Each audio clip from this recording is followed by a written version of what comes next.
자, 교수님, 오늘은 어떤 수업이죠? 네, 우리 문해력 유치원 아이들이 그동안 참 많이 성장을 했는데요. 네. 아직 좀 힘들어하는 부분이 있습니다. 뭘까요? 글쎄요. 힘들어하는 뭘까요? 바로 쓰기. 쓰기. 맞아. 쓰기. 맞다. 그걸 유독 싫어하지. 똑같은 글자 계속 쓰라 그러면 반복해서 쓰는 거. 그냥 나가버려요. 하우도 좀 싫어합니까? 어때요? 쓰기? 하우도 숙제를 가끔 봐주잖아요. 네. 그러면은 한 글자 쓰고 손이 아프다고 계속 얘기를 해요. 그래, 손 아프다 그래. 맞아. 한 글자 쓰고 손 아프다고 하니까 이 집중력이 없는 건가 괜히 혼자 또 걱정스럽기도 했고 어떻게 해야지 이게 괜찮아질까 너무 궁금하기도 했어요. 우리 문해력 유치원의 아이들하고 똑같은 똑같아요. 그게 정상적인 정상인 맞아요. 거예요, 정상인. 그쵸? 아니, 그럼요. 예. 숙제를 하려면 일단 앉아야 되는데 네. 앉는 것도 힘들어 죽겠는데 거기에 또 쓰기까지 하니까 그치. 연필만 주면 자꾸 피해요. 막 손 아프다고 하고. 과연 아이들이 왜 이렇게 쓰기를 힘들어하는 걸까요? 거의 다 어려워. 하기도 싫어. 하기도 싫고 힘들고. 그리고 내 손 부러지고. 손 부러지고 맞아. 마사지 해줄게. 그러니까 연필만 잡으면 왜 이렇게 손이 아플까요? 그 유독 다른 건 다 잘하면서 손으로 왜 연필만 치면 쓰는 것만 싫어요. 엄마가 제일 싫어. 주물러줘야 돼? 힘들어?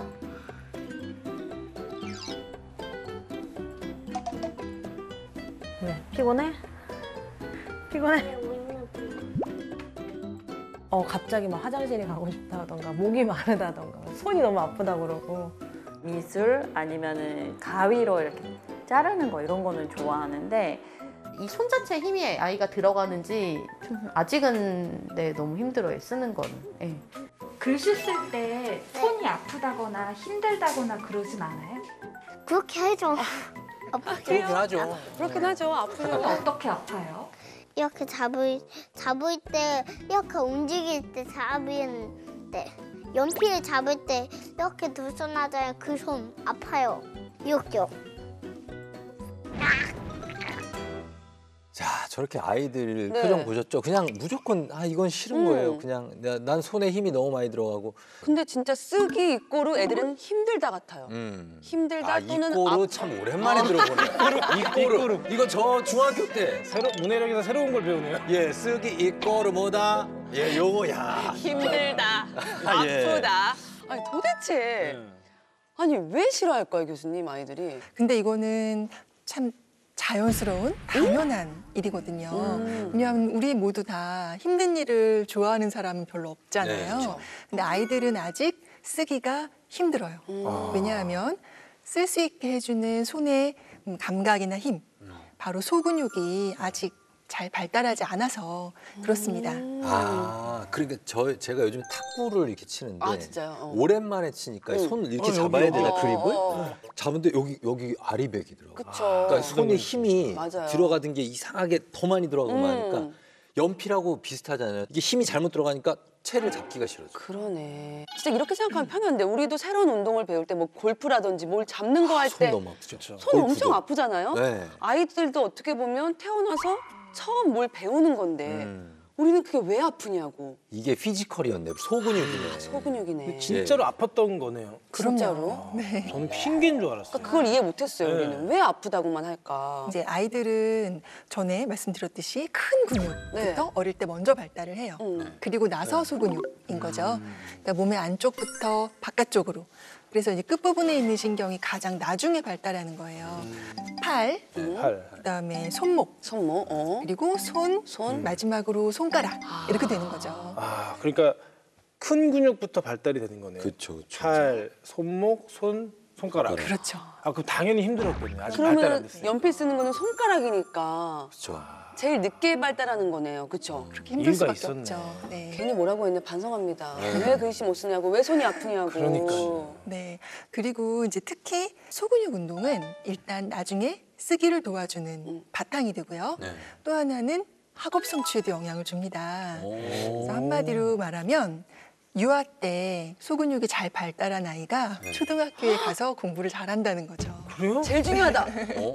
원래 엉덩이로 공부하는 거 아니었어요? 엉덩이 오래 버티고 엉덩이 앉아있어요. 무거운 사람이 공부 잘한다고 옛날에. 그러니까 그게 아니라 엉덩이 아니고 소근육이에요. 소근육. 그럼 가장 중요한 건데요, 교수님. 우리 이제 뇌에서 네. 이제 운동을 관장하는 그 손회라는 부분이 있고요. 또 그런데 명령을 내리는 또 인지 기술을 담당하는 이 전전두엽이 있어요. 이 두 부분이 서로 아주 긴밀하게 연관이 되어 있고요. 그래서 아이들이 이제 손을 아주 정교하게 쓰는 운동을 많이 할수록 이제 인지 기능이 좋아진다는 얘기인 거죠. 그러면 그 소근육은 언제부터 발달하는 거예요? 만 5세부터 한 10세 정도까지 가장 잘 발달합니다. 지금이 제일 중요해요. 딱이네요. 우리 시작이네. 그렇죠. 지금 소근육 발달 안 해놓으면 안 되는 거예요. 진짜 공부 못하는 거예요. 나한테 이렇게. 저는 이미 지난 지가 한참 돼가지고요. 어렸을 때 소근육을 잘 했었어야 되는데. 진짜. 근데 같은 또래라도 글씨 쓰는 거를 어렵게 생각 안 하는 친구들도 있는데 또 조금만 써도 막 손 아프다고 하는 아이들도 있어요. 그럼 아이들마다 이 소근육의 발달 차이도 있는 건가요? 그럼요. 소근육 발달 상태에 따라서 아이들이 연필을 잡는 자세도 다릅니다. 아니 근데 뭐 크게 다를 게 있나요? 연필 잡는데? 우리도 한번 해볼까요? 네. 혹시 오랜 동안 학교 교육을 받으시고 어른이시니까 글자를 쓸 때 또 정확하게 보니까 아주 손끝을 잘 움직이고 계셨어요. 소근육이 발달됐습니다. 네. 근데 그게 아이들한테는 힘들다는 거죠.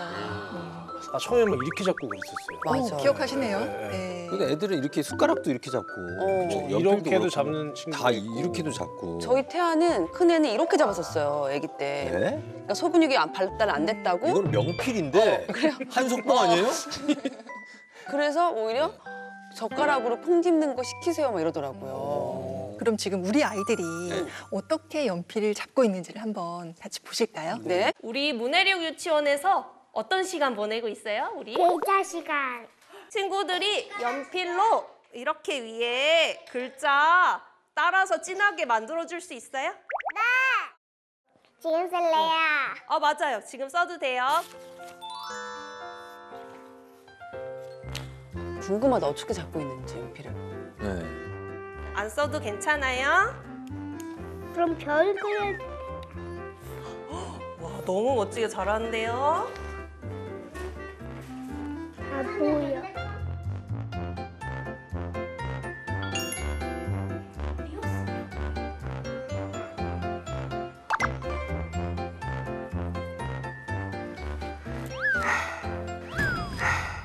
규빈이 좀 특이하네. 아니, 힘이 많이 들어갔어, 뭔가.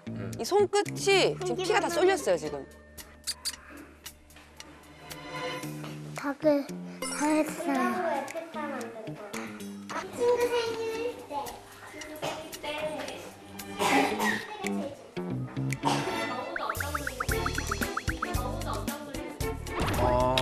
손이 아픈가 보다. 나왔습니다. 저 자세.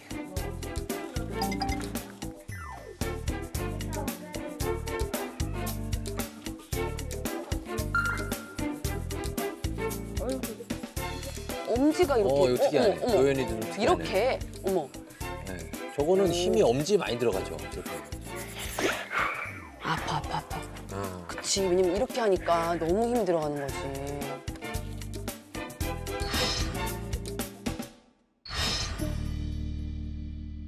아이들마다 연필 주는 방법이 다 달라요. 진짜 다르다. 아니, 이렇게 제각기인 줄은 몰랐어요. 아이들이 굉장히 다양한 방식으로 연필을 잡는 거 보셨죠? 네. 크게 세 가지로 나눈다면 이제 초기 잡기, 그리고 중간 단계 전위적인 잡기, 마지막으로 성숙한 잡기 이렇게 나눠볼 수가 있습니다. 근데 이거를 또 더 세부적으로 나누면 한 10가지 이상이 나와요. 잡기 방법이요? 네. 저도 집에 가면 유나 연필 잡기부터 한번 시켜봐야 될 것 같아요. 지금 TV 보시는 분들도 일로 와봐, 연필 좀 잡아봐, 다 이러고 계실 것 같은데. 이게 그 잘 잡는 친구들은 그 뭔가가 좀 다른 게 있는 건가요? 아이들 처음 쓸 때는 이렇게도 많이 잡죠. 맞아요. 이렇게 잡아요. 제일 많이 그리고 이제 잡죠. 초보 잡기 중에서도 주먹 잡기라고 합니다. 주먹 잡기. 이름이 그래서 있구나. 반대쪽으로 손가락을 이렇게 잡는 경우도 있어요. 네. 이게 다 소근육 발달에 따른 차이인 거죠? 그렇죠.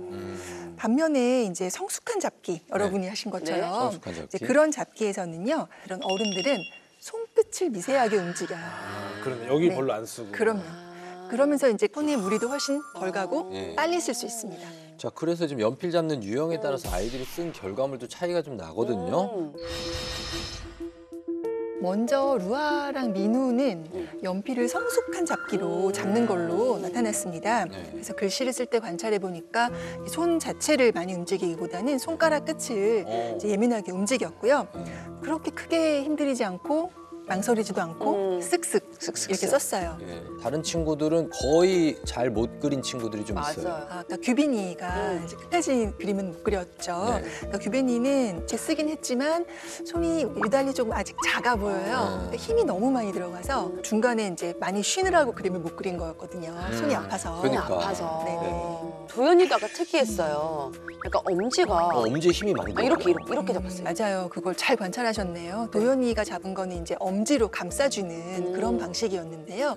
이제 여러 방식 중에서도 이거는 조금 비기능적인 잡기에 해당해요. 왜냐하면 너무 힘이 들거든요. 그렇죠. 그래서 이런 경우라면 이제 세 손가락 이상으로 잡는 방법을 좀 지도해 주시면 됩니다. 몇 살 때부터 요거를 딱 진짜 가르쳐 줘야 되나요? 딱 몇 살 이런 건 없고요. 네. 같은 나이여도 아이들마다 정말 다양한 방식을 보이거든요. 근데 흥미롭게도 시간이 조금 더 지난다 그러면은 모두가 점점 더 편한 방식, 잘 써지는 방식을 찾아서 성숙한 잡기로 수렴을 해요. 신기하죠? 인간의 습득력이란 정말. 네. 예. 그래서 어릴 때는 뭐 어떻게 잡아도 그렇게 큰 문제가 있는 게 아닙니다.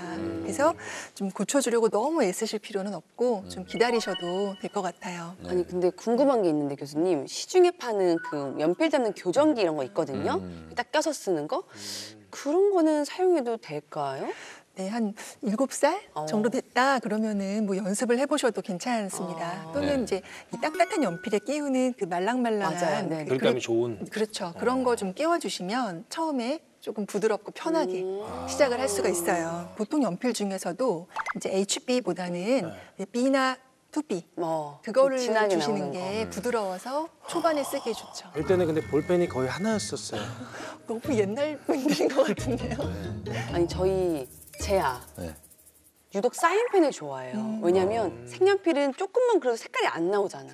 힘이 많이 들어가고. 저 애들도 다 사인펜 좋아해요. 그러니까 사인펜은 조금만 해도 많이 쉽게 나오니까. 나오니까. 자꾸 눈 앞 안 가서 저는 이제 사인펜이 막 아무데나 하면 이제 지저분해지니까 웬만하면 색연필을 주고 싶은데 그치. 본인은 자꾸 사인펜만 쏙쏙 뽑아가지고 하더라고요. 애들 사인펜 좋아해요. 네, 근데 그게 어떻게 보면은 그것도 소근육이 좀 덜 발달됐기 때문에 좀 쉬운 걸 제가 찾는 거죠. 그럼요. 그래서 필기 구의 특성에 따라서도 아이들이 이런 잡는 방법이나 뭐 필압 이런 게 다 달라요. 색연필에 비해 연필을 잡고 쓰는 게 소근육이 훨씬 더 부담이 되거든요. 그렇죠, 그렇죠. 그래서 성숙한 잡기가 아직 안 되는 아이들이 이걸로 너무 많이 이제 연습을 하면 손에 힘은 들어서 아프고 이제 시간은 오래 걸리고 그쵸. 글자는 좀 삐뚤빼뚤 쓸 수밖에 없습니다. 우리 아이가 소근육이 얼마나 발달됐는지 집에서 확인할 수 있는 그런 방법이 있나요? 몇 가지 있으니까 제가 그럼 한번 네. 문항을 문항을 말씀드려 볼게요. 예, 작아지니까요. 집에서도 한번 할 수 해보세요. 있어요? 네. 지금 우리 아윤이, 네. 윤하, 유나? 하오. 하오 끝말잇기네요. 아윤, 윤하, 하오. 뭐야? 뭐야? 또 어떻게 쉽게 캐치하셨어요? 저는 그런 거만 하는 사람이니까. 대단하십니다. 이런 관찰력. 진짜. 우와. 단추를 스스로 채웠다가 풀 수 있다. 단추 되나? 단추 되죠, 단추. 그다음 종이에 그려진 동그라미를 가위로 오려낼 수 있다. 오리죠. 그다음 주전자나 물병의 물을 흘리지 않고 컵에 붓는다. 세모. 세모. 네. 잘 그건 모르겠어요. 리본이나 운동화 끈을 스스로 묶을 수 있다. 운동화 끈. 그거는 운동화 끈으로. 이거는 6세 아이들이 못하는 거 아닌가요? 신발 끈 올리는 거는? 리본은 그렇죠. 지금 이제 6살이다 그러면은 이제 4개 중에 한 3개 정도는 이제 할 수 있어야 합니다. 저희 다행이네요. 다행이네요. 정상적으로 크고 있네요. 정상적으로 그래서 크고 이 있어요. 신발끈 묶기가 이제 관건인데요. 경험에 따라 달라요. 근데 이 정도 나이면 이제 시도해 볼 수 있거든요. 그래요? 근데 묶는 방법이 굉장히 여러 가지예요. 그쵸. 그래서 쉬운 방법으로 일단 시작해 보시면 될 것 같습니다.